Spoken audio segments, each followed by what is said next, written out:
তো hello guys, welcome to my new blog. ফের তো আজকে আমার বাবারা ফের ঘাট পরিষ্কার করছে, তোমাদেরকে ওটাই দেখাবো। আর আমার কাকু দেখালো ওখানে, আমার কাকু ওখানে কলমু আমার বাবা কলমু পরিষ্কার করছে। আমার কাকু করে খালি আগায় গামছা টামছা পরে বাস কাটবে, আর আমার বাবা আমি আজকে ঘাটে নামবো। আমার বাবা তো নেমেছিলাম, প্যান্ট ট্যান্ট সব ভিজে গেছে, ধাপ দিয়ে দিয়েছিলাম এর উপরে। একটা নম্বর চাপা ভাই।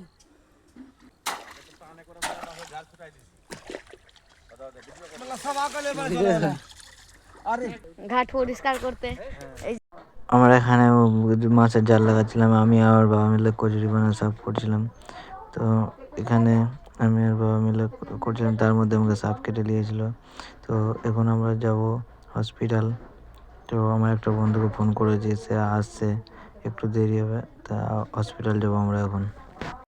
তো ওখানে রাজা আছে, আর যে হসপিটালে এসেছিলাম ওটা ভিডিওটা করা হয়নি। তো ব্লাড টেস্ট করতে দিয়েছি, বললো আধ ঘন্টা এখানে বসে থাকতে। তো আধ ঘন্টা পর কী হবে বলতে পারছি না।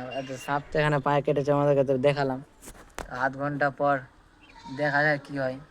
তো রিপোর্ট দিয়ে দিয়েছে, তো রিপোর্ট দেওয়ার পর আমরা এখন বাঁচলাম, কিছু হয়নি, নর্মাল ব্যাপার।